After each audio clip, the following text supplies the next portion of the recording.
I believe, a first time on this channel where we get to talk about Genshin in a more constructive way, in a way where I'm not going to sit here and just completely glaze the streets of absolute gold, but just kind of talk about, some issues with Genshin. I know, crazy that I say that of all people, considering I have done nothing but glaze the hell out the game from start to finish. I understand that. But as they kind of talk about the whole not cry behind the scenes stuff, I kind of wanted to yap about it a little bit. And then also, as I see lots of people's interpretations of certain aspects of that whole discussion, and mainly how devs said they kind of didn't have all the pieces together in terms of what they wanted to go for, like story and how certain things were done and the issues of that, and some other things too that I do want to touch upon. I do kind of want to just yap about it a little bit, so I'm gonna try to break this down as much as possible, and it's probably still gonna be rambling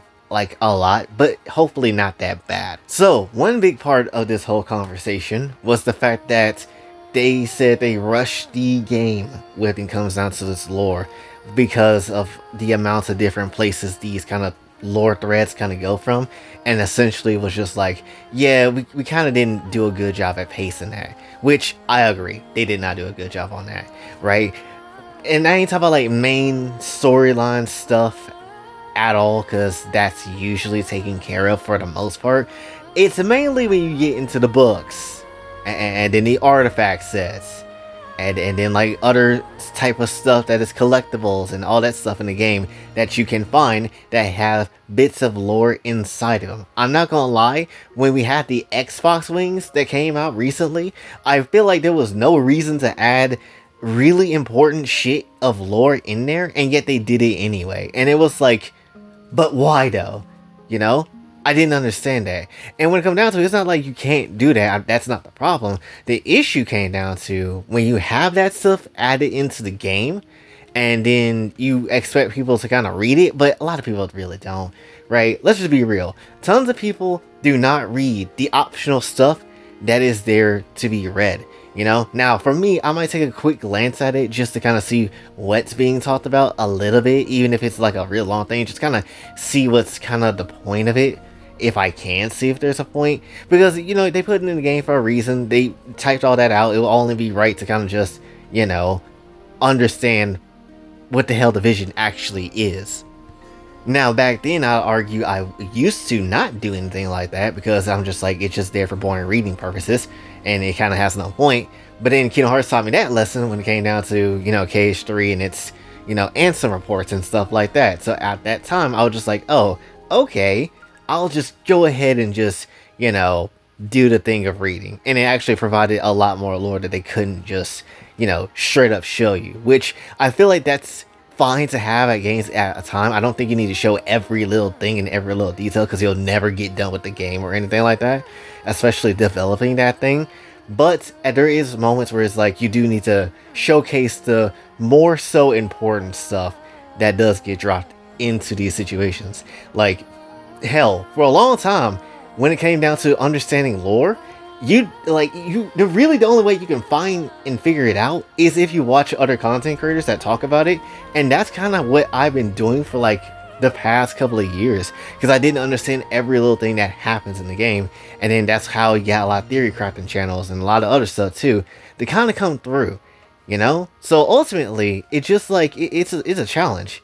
It's definitely a challenge to kind of keep up with that stuff and understand what the hell is going on, as someone that does like the lore and as someone that genuinely wants to see how all this kind of connects with each other. Because let's be honest, if you ask your regular person that's playing the game, that's kind of invested in the lore but doesn't understand what's going on, they probably don't know what the hell the Crimson Moon Dynasty is. They probably don't know anything about the crazy ass technology Conria had. They probably don't know anything about, even the current web event to the fullest of details of what's happening, right? They don't know anything like that. Hell, there's people that genuinely do not watch the live streams on YouTube for different patch updates. You gotta consider those people as well, and they're gonna be hella confused. For a long ass time, I was confused as to where the hell do you find the Sun and Moon book from Inka no Miya. I was confused about the Sun Children for a long ass time. I didn't understand what the hell was happening for half of the game, really for half of the game. And that's just how it was, because the lore is basically scattered everywhere. And that's a fat issue, right? Now, I know Kingdom Hearts does it. I know they do it at times where they got, things in the games and in the mobile games. And then sometimes they have it at concerts and events and other stuff too. But it's but even though Kingdom Hearts do it, I'd say it's not nearly as bad because usually you'll just, have somebody to come through, piece up all the information together, and it's not a whole lot of new information outside of the main games itself, right? If you still want to keep track of it, really of everything, you can still play the games outside the mobile games because that's actually that's kind of weird how they did that one. I'm not gonna lie, but still, nonetheless, for the most part, you're still getting the majority of the story. You're not gonna be, outside of looking at everything, trying to figure things out. So you'll be fine. But Genshin does it a lot, and then also you got the limited time story events where you have story in those events, big normal things that could be included into the actual game itself, or just give us a replayable event chapter or something like that. But then they just do not do that, and it's always weird every single time. So that's like a whole nother head ass of an issue. So overall, yes, the pacing of this game has been weird, right? It has been weird in terms of where they want to include the lore and such, So that's like a huge number one thing. Another thing I want to really touch upon, and this is probably like my more bigger thing I kind of want to talk about, so I'll just include it here, which is the technology issue of Genshin Impact. I'm gonna be real with you. The technology was jarring in Genshin from day effing one. It was really much like a what the hell is this sort of situation from day one. Because I'm not gonna lie, if you're in a medieval setting, why the hell is there things like ruin guards everywhere? Why is they everywhere? As a medieval setting, it's not surprising to have like weird looking creatures and monsters and stuff, but this giant ass metallic one-eyed beast monster type of machinery thing is the one thing that stands out of all things, right? If it's a medieval setting, something like that shouldn't exist from day effing one, and yet it does exist. No one thought the Void Hunter was weird as hell looking and way too advanced for, medieval Conria. I mean, not Conria, but medieval Mondstadt and old ass Chinese Liyue. No one really thought that was weird, and yet people were like, sure, let's just go with it because of course it is. But then people get, not really upset with that, but then get upset at literally everything else after that. It's just a little weird. The technology is very much just like I would honestly say it's the least of my problems when it comes down to Genshin, of all things. Can it kind of ruin an aesthetic? I can get that, but I don't really think it's that big of a damn deal. I know Brand Online has complained about that a lot, and I get it, but I'm not gonna sit here and lie. I don't feel like that's a big of a deal, considering a lot of the other weird shit that this game has. Like, you have a giant ass ruin guard in Sumeru, in both places of the desert and in just the rainforest of Sumeru. No one sat here and thought, oh, a big ass monitor TV screen that you could shoot lasers with, that damn just like tilted ass, messed up ass ruin guard. No one thought that shit was a little over the top and weird and all that type of stuff. Like, it's not natural to that place. Obviously, if you took all the ruin guards out of like the main places of where we go to Tefet, it pretty much looked like it's just your regular ass adventure game. It just looks like your regular ass adventure game until you get to Fontaine.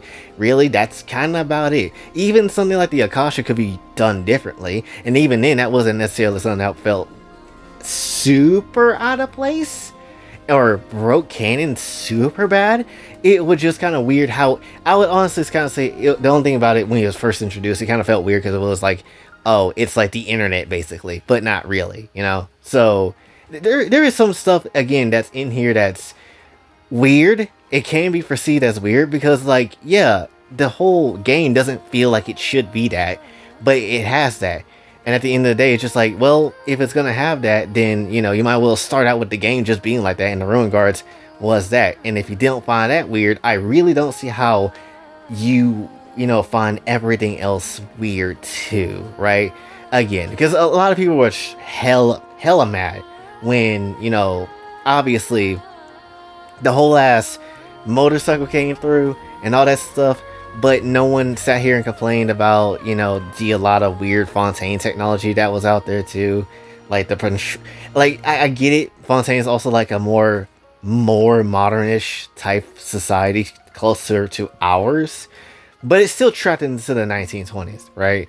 And granted, some people could even go as far as to say, well, why the hell is like, Fontaine and Natland and, Nah Cry when we get there in Nasha Town, why the hell are they going to be super technologically advanced versus someplace like Inazuma and Leeway and Mondstadt? Well, let's kind of look at the real world and we can kind of just, chuck that same logic to that. Why is India also having like, certain technological, I guess like lacking of in certain areas when it comes down to it versus on like the United States? Because of different regions and culture and many other different reasons as to why. Why are places in Africa, some places in Africa, not necessarily having all the technology and convenience that we have in certain other places, like maybe in Tokyo or something like that. And again, it's because of certain, choices that were made in the past, populations and, region and, cultural stuff as well. Each place have its reason and excuses probably for why certain things haven't advanced as you would think it would, right? Because Fontaine just got into the film industry, right? Where Leeway, they have that shit with the whole, light shows and all that sort of stuff with the lanterns and, kind of using the paper cutout, trying to keep things traditional still and all that sort of stuff. Even though they know there's other technologies out there, maybe it's just outlawed in certain ways and shapes and form, or maybe it has to, have its own other legal reasons as to why each nation don't have certain things and stuff like that. Because could you imagine, cause let's be honest, could you imagine if Mondstadt just started having people with guns over there and started going crazy with that? Like that's a little concerning, right? I don't think they would want to have everybody in Mondstadt to be having access to a gun like Fontaine does. Like it'll be an issue, especially with how many drunk ass people is over there. I just think certain countries just ain't built for certain, technology. And I think that's kind of the whole dang point. I guess they will also wanted to just start us off in an area where it's like, all right, here's some least technologically advanced people, and then we'll go on and try to get somewhere with it because that's just the nature of how we wanted to represent the game. And again, you can complain all you want about the whole technology stuff and whether you like it or not, but I'm just here to kind of just say the shit was already weird day effing one, if we're gonna be honest, because why would this stuff here?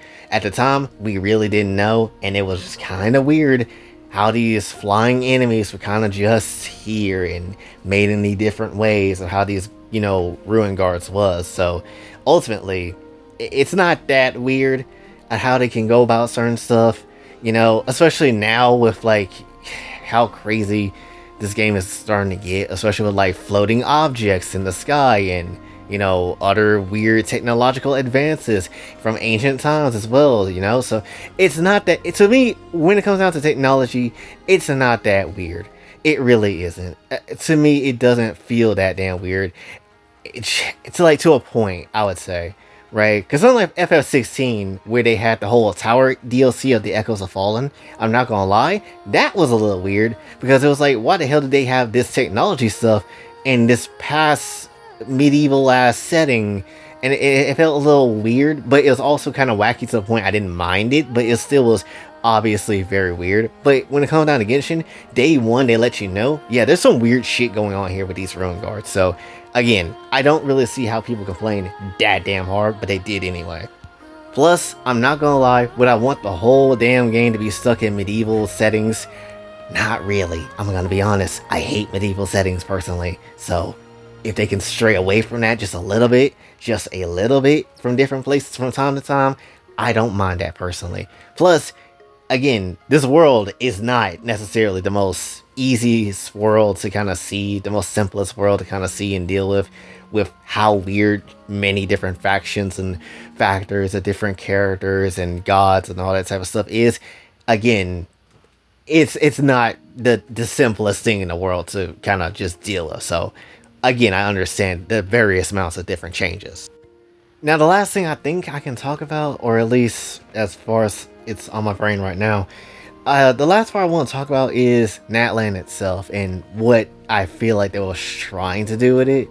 And granted, we talked about Natland before and what I thought about it as a whole, so it's somewhere in the long list of catalogs I've done for this damn series and whatever. But one thing I do want to talk about it is that, and I'll be completely honest, as much as people shit on Natland, I feel like the things that people shit on, for the most part, is definitely not really that much valid, if I'm gonna be honest. But there is one thing, and that is there is a very lack feeling of the characters in this whole entire region versus every other region. And what I mean by that is that usually the game makes you feel for the characters and stuff like that, where we got more lore heavy stuff. Now, lore heavy stuff is not necessarily a bad thing, but you need to balance that out with characters and giving a shit about them, which, let's be honest, outside of maybe one or two characters, nobody really cared. Nobody really cared for the rest of the cast because they kind of were irrelevant. Let's just give it very much a stack. And they just didn't feel overly important for whatever reason. The only time they felt actually like characters and you gave a damn was literally in the last event that happened, which was the Saurian getting better via the whole, cure for nephlogiston thing or whatever, right? That little event with Aoife being introduced, that was the first time in the entire patch they felt like characters and actually genuinely like, oh, I should give a damn here, right? That's the first time they've ever felt like characters. Any other time before that, it just kind of felt like they were there just to kind of push the story along. That was kind of how it was. And for you to now give us the character moments and stuff that we've finally been looking for, is kind of crazy work, if I'm gonna be honest. Like, it just felt not so great. Again, yes, you get characters that is, somewhat good, and characters that actually felt like they meant something. Like Capitano, obviously. For me, Malwika was pretty dang, decent. I know a lot of people have complaints about her, but I don't mind her personally. Then you have, like, I guess, if you want to stretch it to a point, I guess you can maybe say, Shilon and Arcetlale if you want to go into that camp. But overall, still, I just, for the most part, didn't care for the cast of the characters, and it only took to that last event for me to be like, oh, damn, yeah, not Conrad, I keep saying Conrad, Natland, yeah, the cast of Natland, I can kind of miss them a little bit, right? But not nearly as much as I would miss the Fontaine crew, or even go as far as to say miss maybe like the Leeway crew from back then or something like that, right? Because I'm not gonna lie, Natland was not a bad adventure of stuff happening, but in terms of characters, I wouldn't necessarily sit here and just, put them over people of Fontaine, or even the Mondstadt region of people, right? Or even Leeway, it kind of is a bit weird how it kind of went, and kind of just tell you, and really kind of just feels like they were kind of experimenting then, right? Like the latter half of Natland, they were kind of experimenting on, hey, what could we do here? How can we introduce this other thing? Should we have, like, story quests to be done this way in terms of characters, or should we have it be, push in this other different direction, and could exploration be this and include that? It feels like this was a more of an experimental patch while also trying to give you the base idea of what Natland was supposed to be, right? That's, to me, what it feels like. So it just again, it feels like they were kind of experimenting, and of course, obviously, when people saw the whole other characters being in the overworld and stuff, that was of course going to be a thing that was going to happen. Again, that was a test run. Of course, I was going to put more of that into the game as we go into the future, because duh, like, if anybody thought that it wasn't happening, I kind of feel like you're kind of foolish for that, I'm not gonna lie. But when it comes down to the overall of, like, the subject of everything, I'm glad they actually put this out in the open. I'm glad they also talked about the fact that they are referencing, or at least using, other games as, like, references and, inspirations and stuff like that. I'm glad they talked to the Final Fantasy team that's doing the remake stuff right now, because yes, please, they're doing a good job on that remake stuff. And I'm not gonna lie, it's a very good game. The Rebirth was very good. So so if they talk to them, I have hopes that they can, tie this up pretty damn good, right? Again, not every single plot line is going to be, you know, always handled with precision and care, because let's be real, every single story is going to run into a problem. Too much shit is happening, and we don't know where to focus stuff on. So that's going to happen regardless of whatever game you play or whatever media you consume. That it just is what it is. It's a natural part of the process. But how you tie everything together and close it all out is going to be the definitive factor of how this whole thing matches up, because people will, you know, complain and rip you off and all that type of stuff when it comes down to the story's ending. Because if the story ending isn't that good, people will definitely harm the shit out of you. It's just GG's at that point. You'll lose a lot of people if the story of the main part of, you know, Genshin is cooked. You know, so that's just how it is. But hopefully that doesn't happen, and I actually do have faith that they'll actually do a pretty good job of wrapping things up. I don't think everything is going to be perfect as a lot of people want it to be, but I think it hopefully will be satisfactory to the players and the conclusion for the devs as well, at least on this chapter of Genshin. So that's kind of where my brain is at when it comes down to it. But for me personally, the main two things that I'm glad they address is the technology issue, because again, people lose their minds over this shit, and it's just baffling to me. I'm not gonna lie. And then at the very same time, we had the whole pacing of the plot and where they put it in certain areas of the game, right? And that too, especially because that is a little ridiculous how that's kind of done. Because I swear, it is also very annoying how you get people be like, oh, well, they actually put it in this book. Are you stupid? I'm a YouTuber. I know this. Are you stupid? How you not know this? A lot of time I didn't know shit at all until, you know, I had to look up shit for myself and then watch other people's like DaWit that actually come through with the craziness of his, you know, I guess like lore explanation of stuff and theory crafting as well whenever the hell he decides to upload. So that's the only time I understand stuff. Now it's like, oh, I get it because I'm on top of it, but still it was like, what the hell is even happening? Hell, when it came down to the whole Paimon theory I did not that long ago, I had to legitimately sit my ass down, read lore I never saw before, and just kind of understood like, oh, okay, this is how X and X add up to this. Gotcha. So again, making it more streamlined to understand, even adding like little cutscenes to kind of just give you an idea as to what happened, many little cutscenes or pictures or something, that would do more than a giant ass wall of text telling you one damn thing. So if they can fix that, that'd be great. But overall, I think that's everything I want to say. So hopefully you did enjoy. If you did, be sure to like, share, subscribe, hit the bell notification on the way out. Also on socials, and if you like that on the chat. Whoa, what was that? What was that? And if you'd like to donate to the channel, Kofi and Cash App is available as well. And until this, Moj, sign off. Have a blessed day.